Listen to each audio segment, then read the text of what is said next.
Welcome to Crushgasm, the podcast dedicated to the highs and sometimes lows of crushes. From their first to their worst, we're going to cover them all with a cascade of characters, including our guest today, a four-time undefeated Freestyle Friday champion, Mahogany Jones, a wife, mother, Christ-loving hip-hop artist, and photography enthusiast who is here to talk about the lightning in a bottle as far as crushes are concerned for so many, and that is a crush that actually worked out. Yes, Mahogany married her crush, an inspiration to so many of us. So let's get inspired and talk about that. Mahogany, how are you? I'm great. How are you? I'm fantastic. Awesome. So excited to talk to you. I think this is going to be a category in this podcast that probably doesn't get a lot of action because for so many of us, we kind of just look at our crushes from afar and we never act on them. So I'm really excited to talk to you about this topic. Well, I love this topic only because I can't think of how many crushes I've had that have absolutely pulverized me and broke my little heart. So this is definitely lightning in a bottle for real.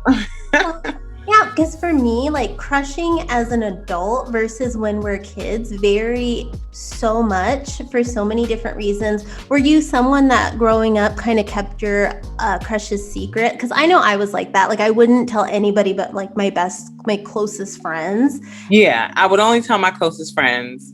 I think I've had a few crushes that wouldn't go away.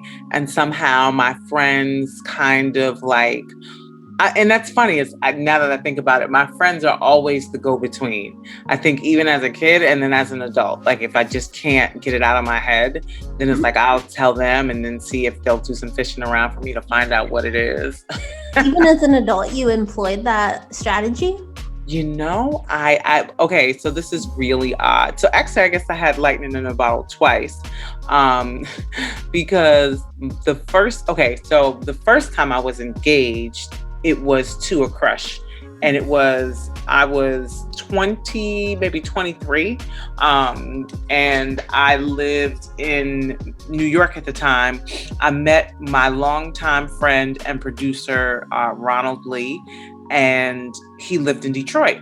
So made arrangements to make my way to, Detroit, and saw this guy and I was like, oh my gosh, who is that? And my producer was like, man, that's my best friend. And I was like, oh my God. Anyways, long story short, I had a crush on him. He was like, yeah, I'm not really interested. I said, oh, okay. Spent the summer in Detroit and had him do some fishing, spent the summer in Detroit. And then at the end of the summer, he was like, yeah, so I think I really like you and I want to like court you. And we wound up getting engaged, but it didn't work. So this is a much, much better story. Way better ending for this one. What would you say were some of the highs and lows of having a crush as an adult?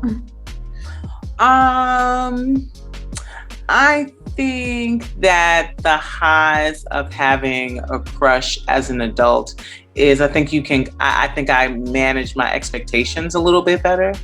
And I felt a little bit more confident, whereas like being younger and having a crush, it really was soul crushing because it's like, oh my God, what's wrong with me? Does it like me? And as an adult, it's like, oh, okay, that's cool. Next. Yeah, and you're so much more, you do get more confidence with age. My mom always said like, oh, the things you think are bad about you now, like you're never going to care about them when you're older, like your weight or if you wear glasses, this, that. And I thought she was insane, but mom knew best. She was right.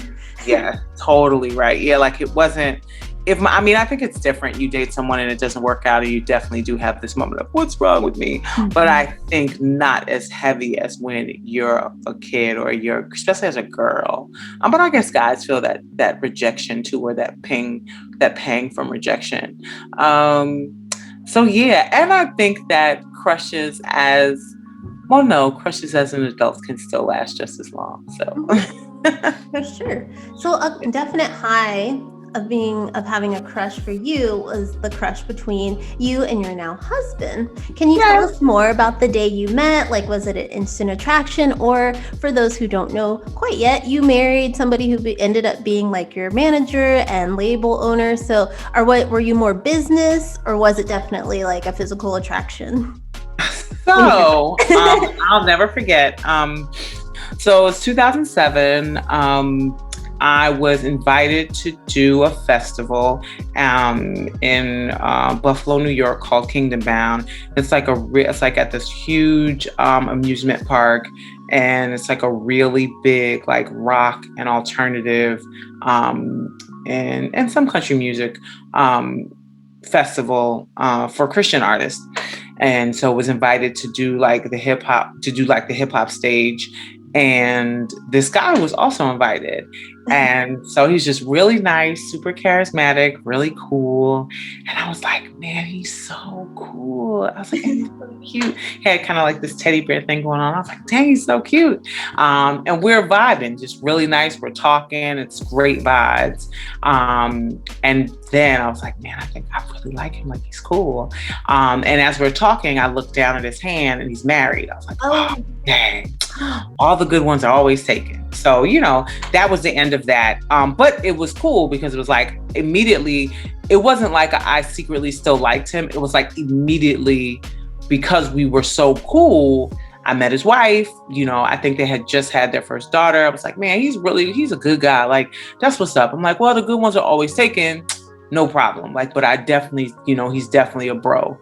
So, the festival was done. The performance happened. It was cool. And, it's not like we exchange numbers or exchange information. That was that. 2008 festival happens again. I get invited again and we see each other again. And, we spend pretty much at the festival. We were in the same space. I want to say we would share space for maybe 3-4 days at a time. And it was great. It was really cool. And then we kind of just began to see each other on the circuit, at different shows, different events. And then I think eventually we did like exchange information, but again, no funny business, just straight as artists. An opportunity came up for, us to do an album together. Mixtapes were the big deal back then. And we had a mutual friend, his name was DJ Sean Blue, and was like, man, you guys have such a similar rap style. Y'all should do a mixtape together and let me host it. So we did it. We worked on the project together. I think it took us about a month, but we were in separate spaces. Like, he, I think, was in Florida and I was in Detroit. And, we did everything, virtually or whatever. And it was fire. It was great. It got a great response.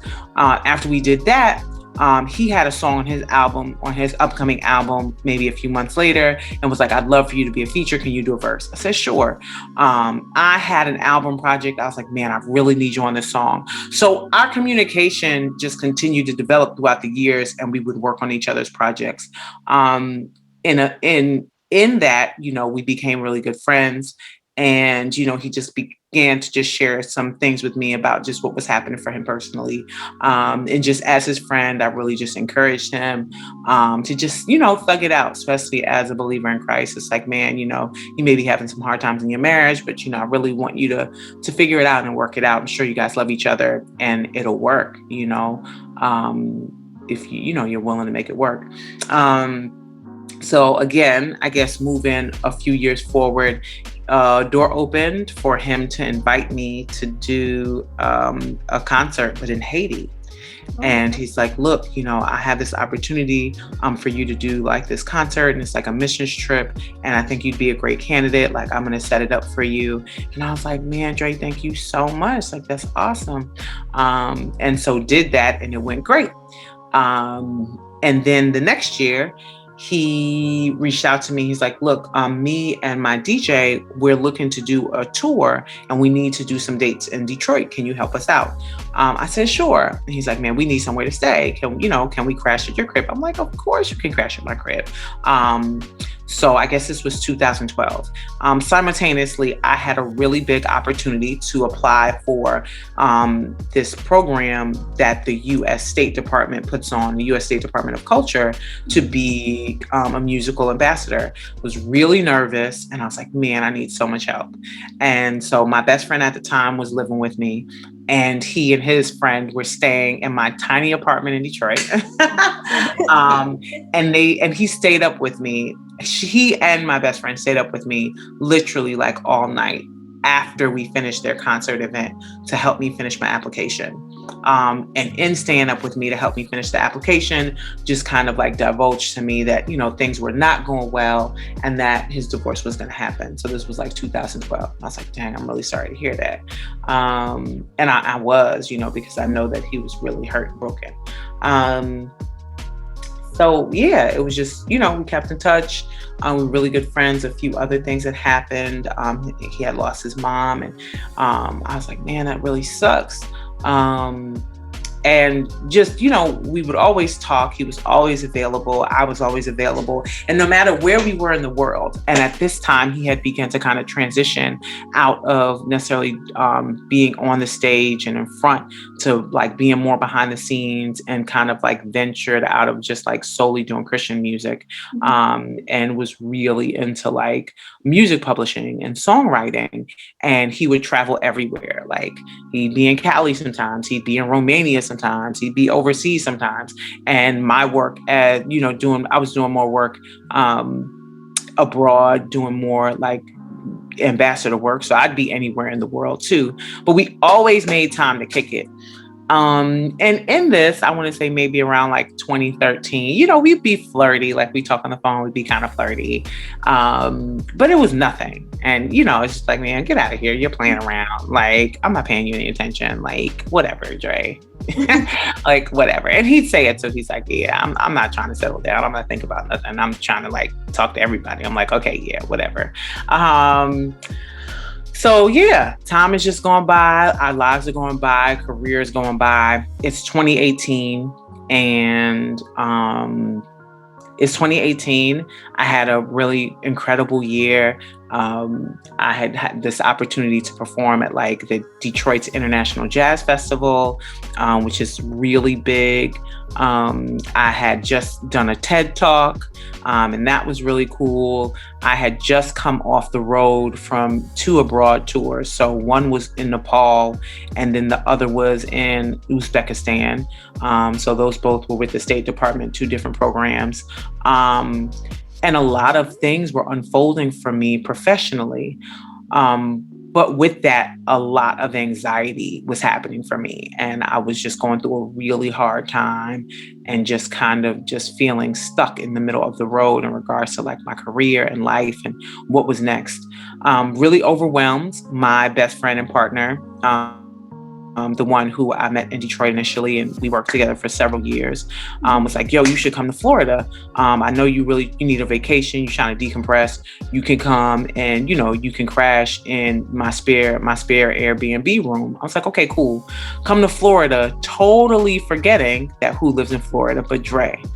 And I was like, oh, okay, cool. So I get in Florida and I'm posting pictures on Facebook, and he's like, what, you're in Florida? He's like, look, Ron, y'all need to stop by, and Mahogany needs to stop by, and you tell her to stay. So I was like, what? I was like, whatever. Do not be flirting with me on social media. I'm like, you're being silly.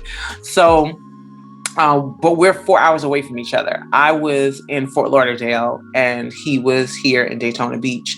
And he said, well, look, man, I have to see you. It's been years. I was like, it's true. It has been a minute. And I said, I've been trying to make my way up here to just make sure you're doing all right. Let's figure out how to meet each other halfway. So we meet each other. I want to say maybe Orlando. And we meet at this Cuban restaurant, and it's like a little dippy spot. And we're just talking life. We're just, I'm telling him how stressed out I am and how great a year it was, but how hard a year it was for me.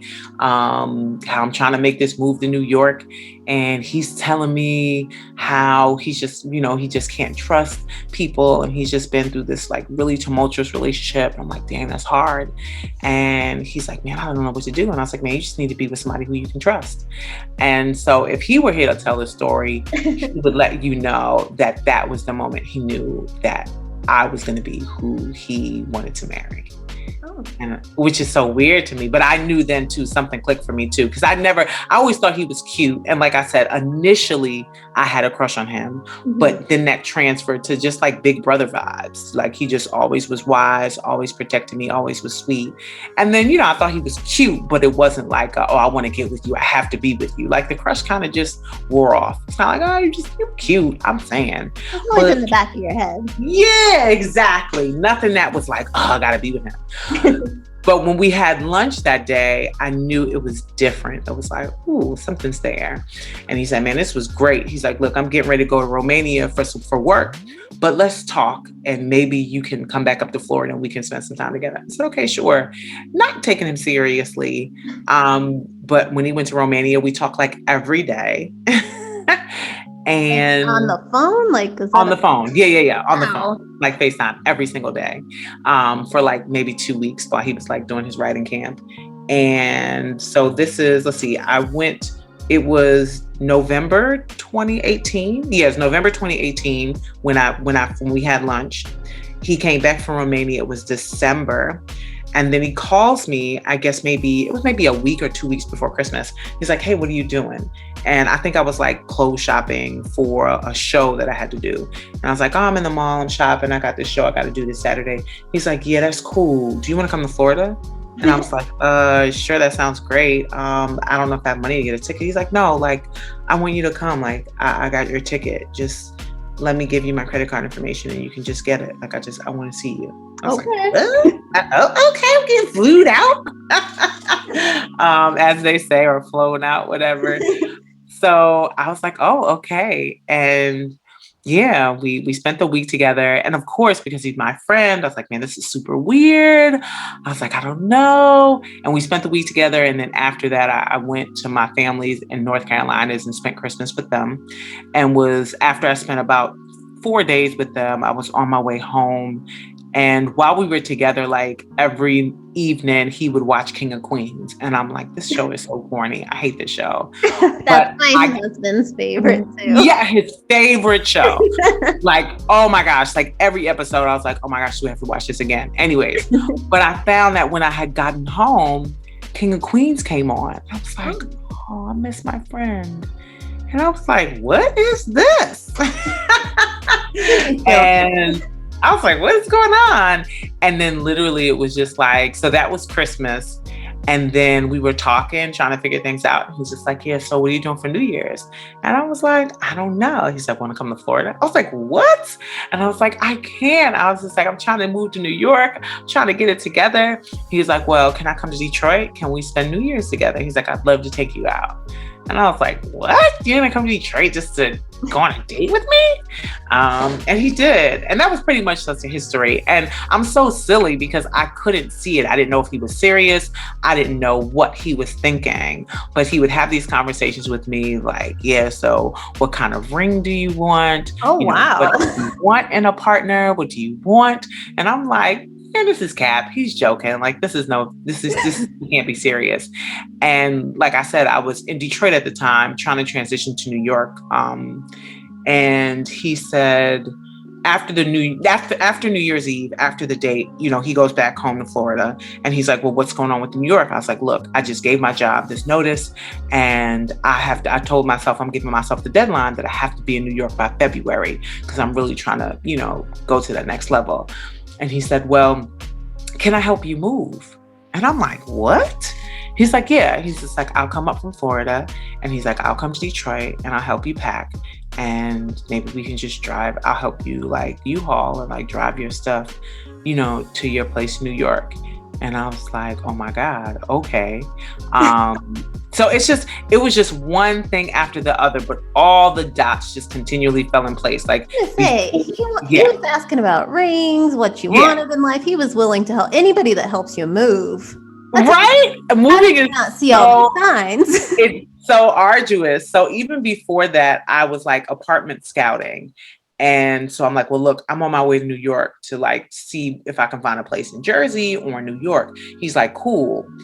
All of a sudden, like I said, he's a music publisher and he does a lot of work with different labels. So the same week that I'm in New York and, we're long distance, we're talking, he's like, yo, you'll never believe it. I'm like, what? He's just like, I have to come out to New York because I have business meetings at Atlantic. I'm like, what? I was like, no way. So he's like, yeah. He's like, I was like, no way. I was like, I'm going to see you. He's like, yeah, you're probably going to see me.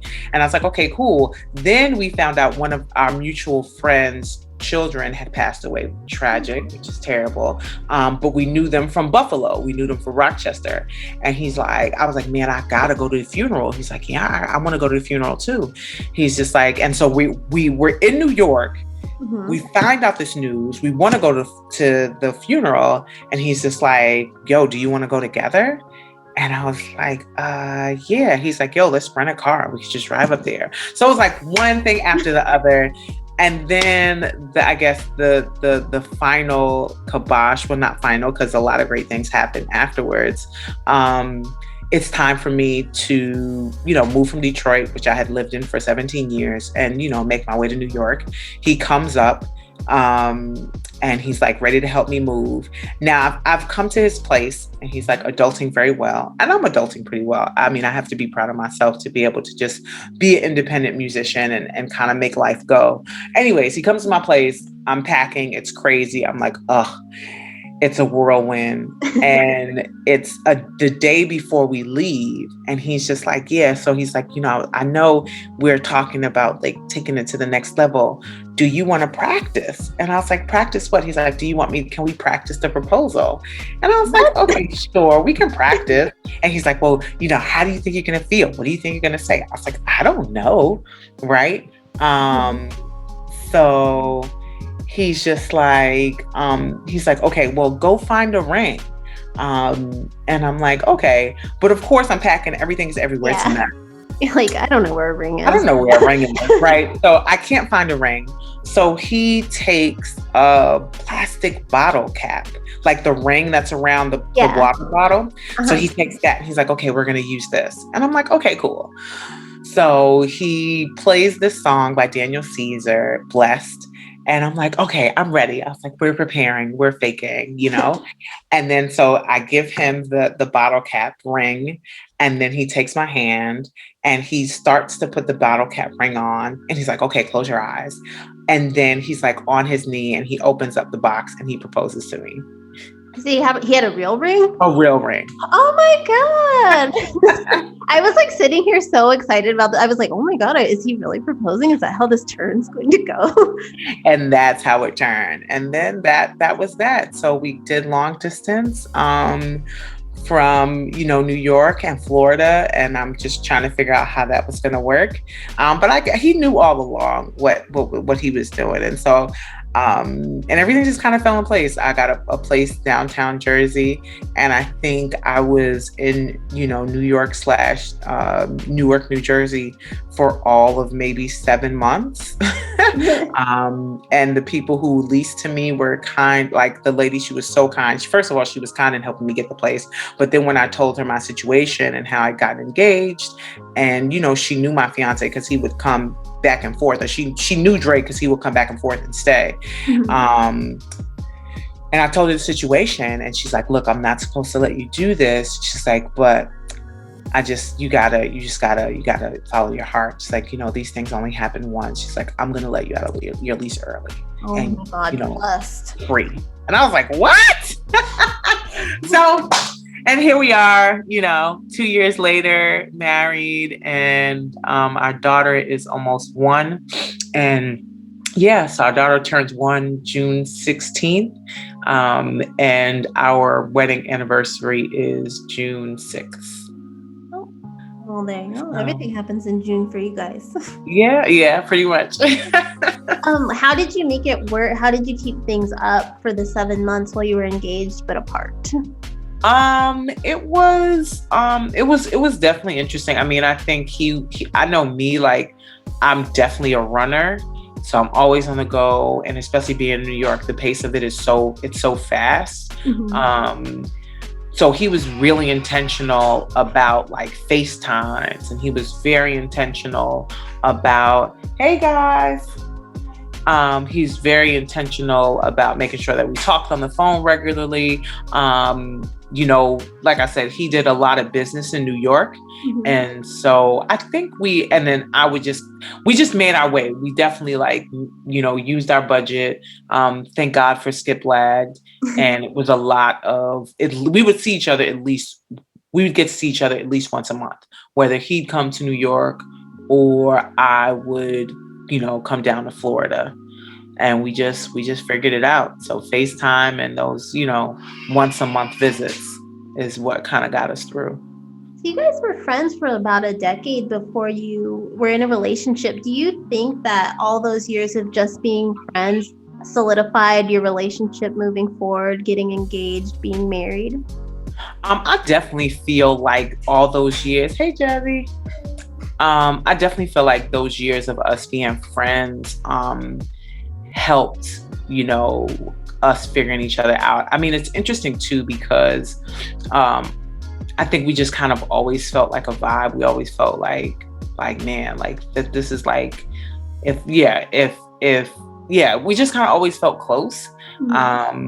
And like I said, like no matter what, we could like trust each other. And I know that really helped a lot.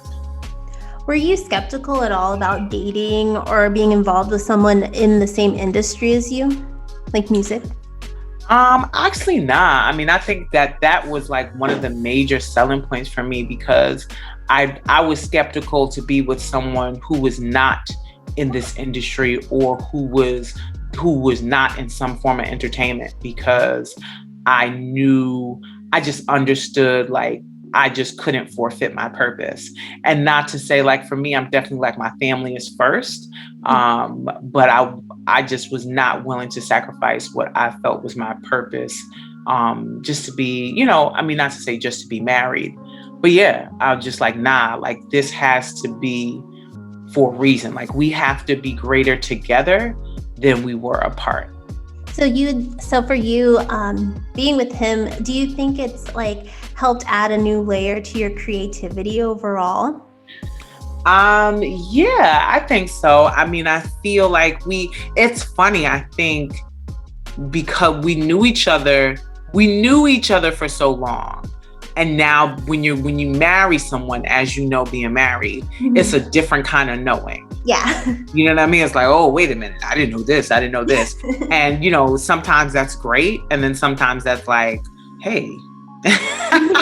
So I think it's a mix. I think he definitely pushes me to be a better creative. And he definitely pushes me in ways that sometimes are uncomfortable. And I think there's benefits to the fact that it's like, okay, I get to work with my husband. And then there's times where it's like, oh, I work with my husband. And I'm sure it's the same for him, where it's just like, oh man, I get to work with my wife. And it's times where it's like, oh, I work with my wife. Like she is impossible. I feel you on that, especially with the pandemic. And we're both working I am a remote worker, but he just became a remote worker in the last year. I definitely get that. And Baby. we're podcasting together and everything. So right. Exactly. It's so funny because I mean, I guess it's good that I'm an artist and he's like very well rounded when it comes to like the art and what he does. Like he kind of can, he has his hands in all facets of it. But I think you should know, just running this podcast or just doing anything like independently on your own, you wear all the hats. Yeah. And so it's like, it's times where I want to help with our boutique label and, I want to help some of the artists that are on the roster. And he's like, no, babe, just focus and worry about being an artist. And I'm like, I want to get in. I want to help. Let me help. And he's like, look, no. He's like, it's already difficult enough working with you as an artist and you being on a label. The last thing I need to do is convolute things by having you like help on the business end. Just do what you're doing. And I'm like, okay, whatever. Yeah, it can be difficult, but at least you make it work. Yeah. Oh yeah. No. And I think that it's, for me, my best relationships, and I don't know if this is good or bad, I just spend more time with people who I'm productive with. Yeah. It's like my best friend happened to be my music producer who I worked with before my husband for almost 20 years. I mean, we still work together in certain capacities. And, again, my other best friend was someone who we just had a lot of things in common, and she wound up being like my brand manager. It's kind of just like, okay, we just get it done. Like, how can I help you? How can you help me? How can you encourage me? How can I encourage you? So I just figured like, man, like, marriage is great, but it's different, I think, with marriage only because you share so much and you have to see so much of that person. So then to have the added layer of your business and also sharing that, yeah. It takes work, but it's worth it. Yeah, agreed. So when we first met about your music, I asked you about a show that you have a lot of love for, and that's Fresh Prince of Bel-Air. I Yeah. asked you what character from the show you're most like, and you said a mix of Will and Aunt Viv. So now I'm asking, what character or characters from the Fresh Prince would you say your husband is most like, and why?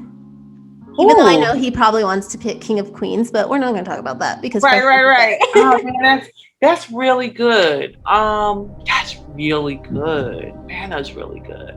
Um, that's funny. I guess I would say, hmm.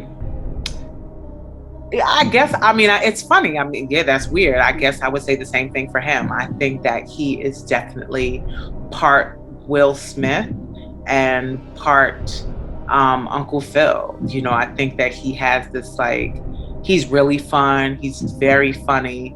He's super charismatic. He's hilarious. And Uncle But Phil is like a teddy bear, like you said he was. yes, I would definitely say, it's funny.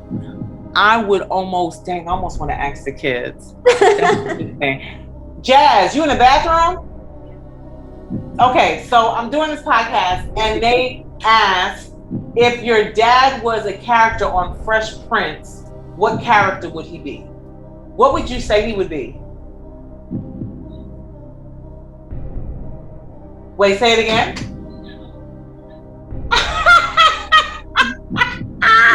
My daughter said he would be DJ Jazzy Jeff. I mean, that's not bad. He's cool. That is so funny. Okay, I'm not gonna think about that. That's hilarious. You are funny, Jazz. So I don't know. Let me think. I don't know. I would say Uncle Phil and Will Smith. Because like I said, he's funny, he's charismatic, he's cool, he's really sweet. But he can be gruff, he can be very serious, he's very smart. And I think sometimes his gruff demeanor can be misunderstood by being just like, immovable or stern, but he's very compassionate and he's very passionate. So yeah, I would say Uncle Phil and Will. Yeah. I thought you were gonna say Jeffrey. I think he's like the coolest character. Jeff? I'm watching it. Like we'll watch it. My husband does a '90s podcast, so we'll watch episodes of Fresh Prince every now and then. And I'm like, that guy is so sassy, so He funny. is too sassy. Like I don't remember him being like that when I watched when I was little. Isn't it great when you watch shows that you were little and you watch them as an adult? Yeah, there's so much like that goes better? over your head as a kid. It's funny. Either they're better or worse. Yeah, there's some that we're watching and I'm like a lot of the TGIF shows, like Step by Step and Family Man, like some of those I'm like a little, but cringy. So cringy.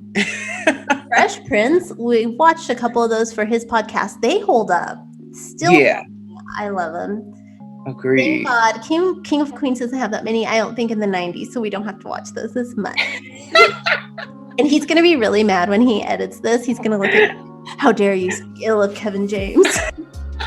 Baby, my husband loves him some Kevin James. Like we are definitely King of Queens enthusiasts here. And at first I couldn't stand it. It just was like, oh. But now it's kind of like, oh, we haven't watched King of Queens in a long time. I think every couple has those. You have to have those few sitcoms that like bind you and you watch over and over. Ours is Frasier and The Office. I love Frasier. Oh my gosh. And my daughter loves The Office. She got me hooked to that. Frasier that's another show. When I was little, I thought they were British. I thought they were like, I had no idea what that show was about as a kid. I knew there was a dog, but now I watched it a few years ago. I think we've watched it maybe like over a dozen times. We're actually on the season where Daphne and Niles just get together again. Oh, yes, I love that. I was waiting for that.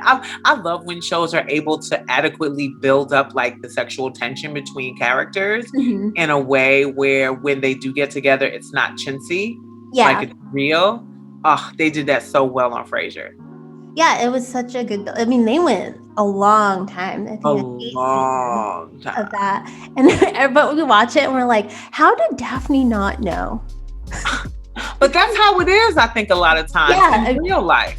I mean, Dre was dropping hints for you, and you were like, I don't know. Nope. Nope. I don't know if you're serious. Like I said before, more than likely you're going to be a rarity on this show because your crush worked out. And now you're married. So, what advice do you have for all of those bashful people out there waiting, sitting around, doing nothing about their crushes? What is your advice to them? I think my advice is it's a case by case basis.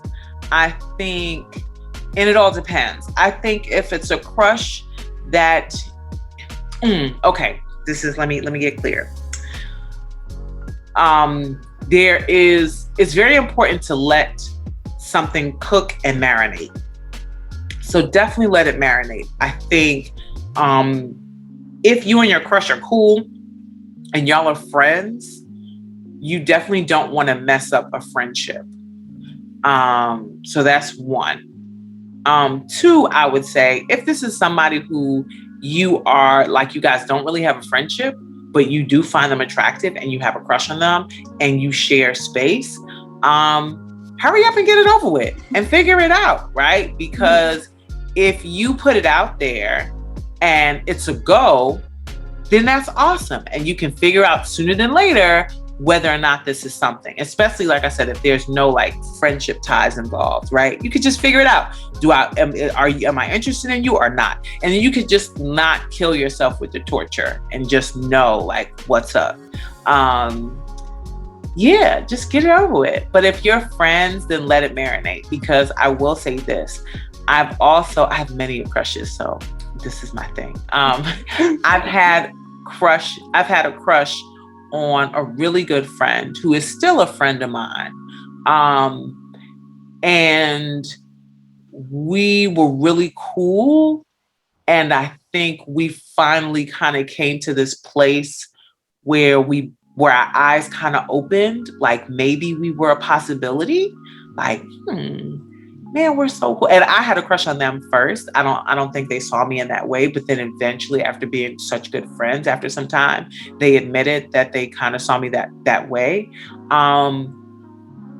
But our friendship meant so much to us. And I think that we were able to look at it and be like, that's not the way for us. Like we're not supposed to be that. So yes, I would say with your crushes that are friends, like really really hold your friendship in high esteem. And if it does come out that you do and you are attracted to each other and you have a really good friendship, just be very careful with what you explore in that attraction so that at the end of the day, your friendship can still be intact if things don't go the right way. This is amazing, solid advice. I like that marinate thing. Yeah, let it marinate, and it'll, especially if you're friends, it'll come around. But if you just saw them and you think they're cute and you want to know what's up and it's burning in you and there's no like deep vested friendship, man, just be bold and just figure it out, because one or two things are going to happen. Three things. One, it's going to be mutual and you can explore it, right? Mm-hmm. Two, it's not going to be mutual and it'll just be like, oh, okay, cool. And you can move on and you can have peace and you can stop like torturing yourself about it. Or three, one person, for whatever reason, will be like, nah, I'm straight. But then they may think about it and be like, maybe. And then it could be something that's there. And I'll say this. I know people who that's happened to who are now married. Hope all around. I'm just saying, where it was the third, where either the guy didn't even really like, and it was the girl who had a crush on the guy. And then somehow the guy found out, and the guy was kind of like, nah, I don't think, wait a minute, I never even looked at you like that. You are, what's up? Okay, let me talk to you. So yeah, so be bold. Be bold, be brave. Now I want to talk more about your music and what you've been up to. Real quick. Yes. So I have a new EP out. Well, it came out in December, so it's not so shiny new, but it's still new. It's like a new car. I still got some miles on it. Yes, it still has the new scent, the new car scent. But it's called Floating. And it's really, I really love this work. I think it is some of my most solid work sonically. And it just comes from a very honest place.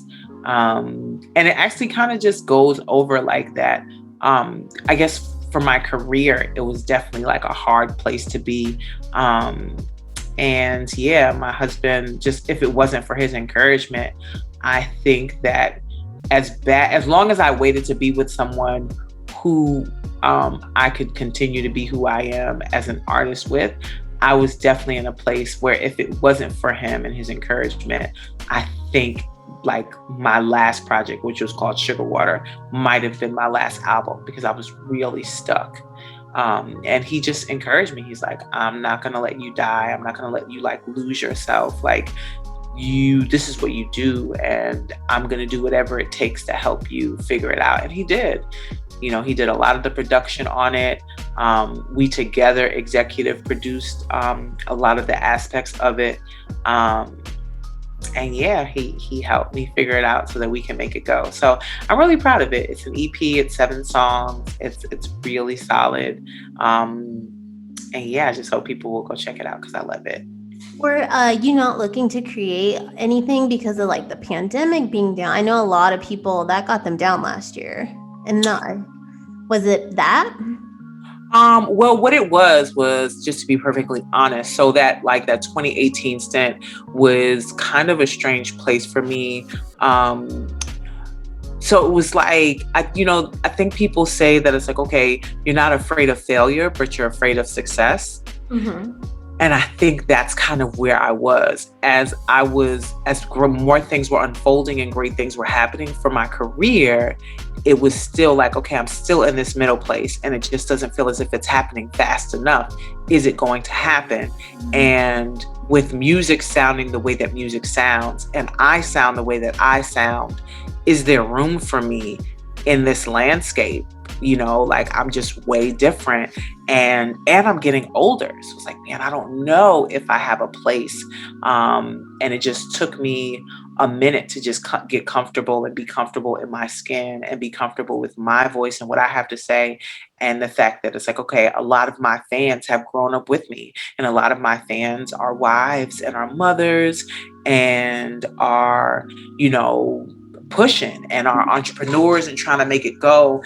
And I have something to say that is valid, that speaks to their experience. So, it's kind of like, okay, you telling everybody else, like, if you count me out, you can't count. It's like, okay, well, if you count yourself out, then you can't count. So let's get it. And that was really like, yeah, just my husband just pushing me like, yeah, like you have a whole demographic to speak to and a whole new space in which to create from. So, I mean, I think I was more active in the pandemic than I was before we met. So it's like my last project came out in 2016 and in 2019, between 2019 and 2020, we had released 3 singles and 1 music and the EP while I was pregnant. Oh, wow. Oh, pregnant too. I'm always amazed because I don't have kids, probably never have kids, but I'm just like, oh, I think that is a miracle that women do go through. I'm just like, oh, my hat's off to all mothers. It is. So like I mentioned before, you're a Freestyle Friday champ from BET. Yes. 106 in Park. Thinking back, that was such a moment in time that kind of got lost when music left the small screen and went to more internet based streaming. Do you feel like today's generation has anything even close to the magic that was Freestyle Friday? You know what? To be honest, I really don't. I mean, I guess the closest, I don't. I don't think that I think those experiences are different. It's interesting. I think that the way that fireside chat would, and listening to the radio would bring families together is kind of the same way that like TV shows and especially stations like BET or MTV really brought a generation together or brought friends together. Yes. And I think that as innovations grow with technology, the innovations are really cool, but I think the autonomy that comes from the design of a lot of technology does us a disservice because like I said, I feel like those shows, we would look forward to like the Tiggers in the Basement. We would look forward to Freestyle Friday. We would look forward to Yo MTV Raps. We would look forward to what was TRL, right? We would look forward to you know what I'm saying? Like we would look forward to the unplugs. Like it was an event. Like you had to go home and you had to be home at a certain time so you could see it, right? And all your friends could talk about it. And I mean that kind of happens now with Netflix, but I think the hybrid or the merging of like TV and music, it's just gone. And now it's like maybe YouTube, maybe Instagram, maybe TikTok, but the feel is different. So unfortunately, I can't say I can think of something that would compare that. Well, when you mentioned like the TV shows and watching together, my mind did go to the Verses on Instagram. Oh, true. I will say, very true. Black culture, definitely during the pandemic, really rose up in that regard. There were artists I didn't even like, but I would watch because it was so fun to just be part of like the feed and see how excited people were for something, especially during a time that was so just chaotic last year. We needed that. We needed that. And D Nice. I was watching the NAACP. Well, I wasn't watching it really, but kind of watching it. The end of it, the NAACP Awards, and D Nice got an award for Entertainer of the Year. And it's like, man, he so deserved that because he really brought us together. Because I just feel like we were in a whole nother dark ages, like in 2020. Like, Well, the Brandy and Monica one was really good. That was the only one I watched the whole thing. Yes, it was really good. It was when I watched the whole thing that was funny too. Which I agree. It was kind of like Monica seemed a little off, but she was kind of like, because Brandy kept busting out the poetry and Monica. Like, Brandy was on fire, honey. Monica had an attitude. I was losing. I'm just joking. I think I saw their schedule and they said like it was like blurred out, but they have some people that might be coming back for a rematch. So fingers crossed it's Brandy and Monica. Yes, that would be hot. And people are saying like they're trying to get like Usher, but people can't really think of anyone to go against him.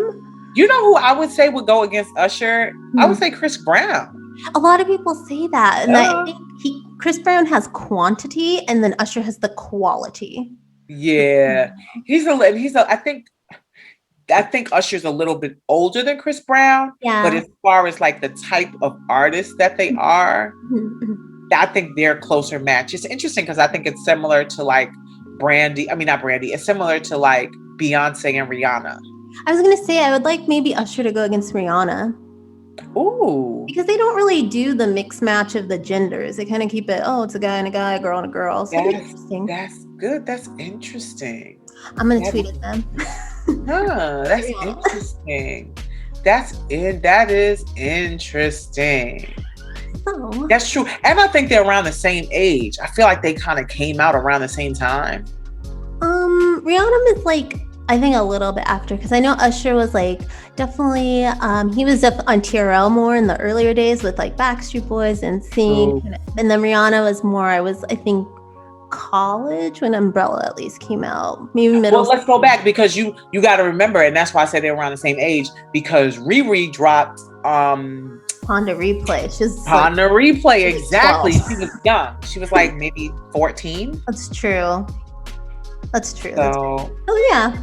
I think we have it. Usher and Rihanna. but then wait a minute, you still the Thunder. We gotta kind of, but then they're not really comparable. People have been talking about the idea of like Rihanna and like Beyonce, but then you think about it, it's like Beyonce would kill. nah, no. Okay, listen, we say that because we look at how iconic Beyonce is of an artist. But when we think about Beyonce's catalog, her earlier catalog has back-to-back hits. But as we move to her solo career, You're right. I think as we move to her solo career, Rihanna's like hits, boom, boom, boom, boom, boom, boom, boom. Yeah, it's like Beyonce would drop whole albums that were experiences, but could you be like, ooh, I don't know what's you know wrong. that song and that song. Yeah. Rihanna's got the like Billboard mainstream. You're right. You convinced me. See? Another one is Mariah Carey. They can't really find anyone. I would say like maybe Janet Jackson. But I don't see those two ever trying to get in the same room. And I don't see Mariah Carey ever saying, I'm going to go against someone. She's too much of a diva. Yeah, no. I mean, the only reason why I don't say... it's weird because when we think about verses, we're thinking about the fact that the artists are like the same, came out around the same time. Mm-hmm. So maybe not necessarily the length of their catalog, because I think their catalogs could compete. But it's kind of, and Mariah, low key, even though her voice is a little rough now, yeah, she's still making music. I think she just dropped a single. I just got her memoir, but I don't know about some new music. I feel like she just did some new music. I mean, I feel like I just saw a single with her or something with somebody. Let me look it up. Let's see.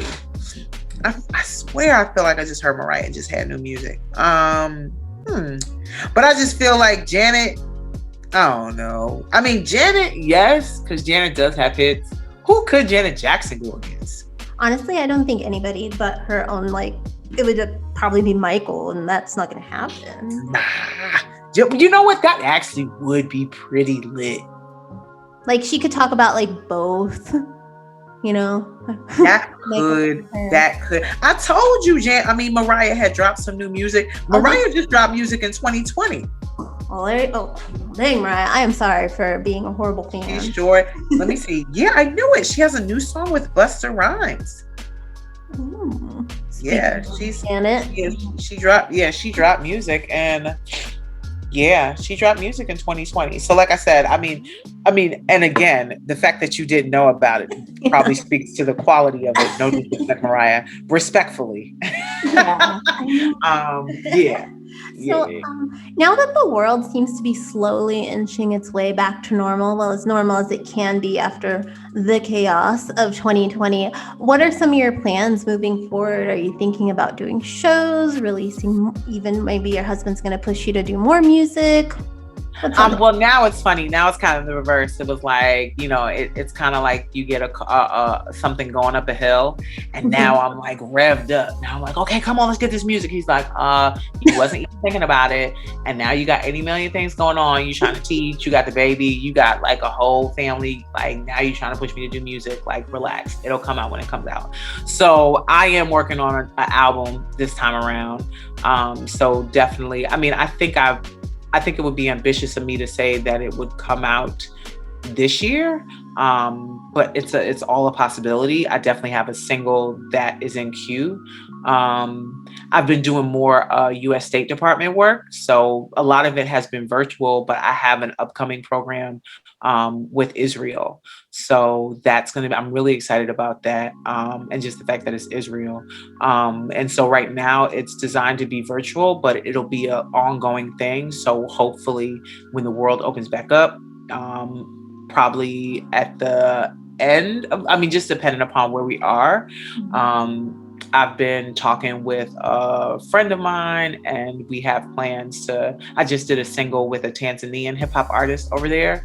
Oh. So we're in conversations to see when I can come out there. Tanzania is actually open. So yeah, so it's just a matter of what life looks like with the baby and with kids and a husband, and traveling. But I think that, my family's pretty supportive, and I don't think it's going to be it'll be an issue. So yeah, I definitely plan on just making music, putting it out there. And I miss the stage. Like, I saw like all these old pictures of like when I got to do shows, and I'm just like, oh. Do you think that I've been asking a lot of musicians, do you think like when you do return to the stage, that first song, like it's going to be something you remember you play, it's going to be like the first time because it's been so long? Or will you be emotional? So I think so. I mean, it's weird. Like, two things. So I had a virtual listening party. And when I tell you, it felt like a show. Like, it was like I had to, same thing. It's like, okay, you go, you kind of like style yourself, you get the outfit, you get your makeup done. It's kind of just like, and I was nervous, like it was a show. It's like, okay, it's virtual. It's really only you and your people. Like, are you kidding me? But it was like, oh my God, it's like a show. So I don't even know what it's going to feel like to actually be on stage and be with people. I definitely think I'm going to shed a tear, like in real life, because that's as somebody who like goes to a lot of concerts, like I'm hoping my first concert that I go to is something I really love, and not just like some like kind of band. So I'm not like crying at a band I barely know just because I'm like I have tickets for like I think it might be Alanis Morissette's Jagged Little Pill. What? I love Alanis Morissette. Well, I had to. That was my show last year, and obviously a COVID, it didn't happen. So I've been waiting, and it's rescheduled for October 5th. So fingers crossed. I've been dying for this album show. I mean, it's so funny, and I don't think that I really understood how dope songwriters were until I really started tapping into like loving alternative music. Like, when I was in the 90s and I'm going through like my dark grungy, like I'm an angsty teenager phase, but like who was it? I'm trying to think. Her, Fiona Apple, Smashing Pumpkins, who else?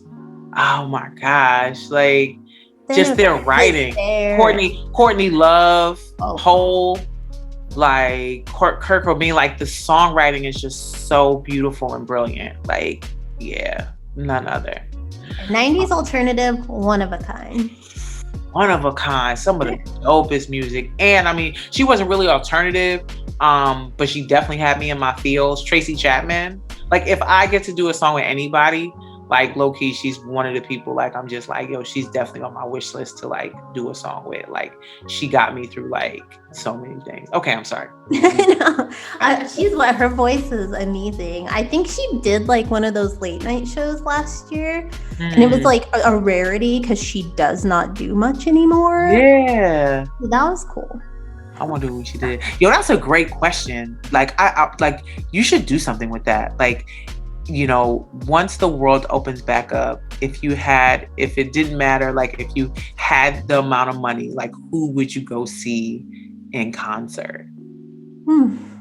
Like, yeah. Mine would be that dang Alanis Morissette show. Man, I don't know. I gotta marinate on that one. I gotta think who I would want to see. I don't know. Like, I don't. Have you ever heard of an artist named Emily King?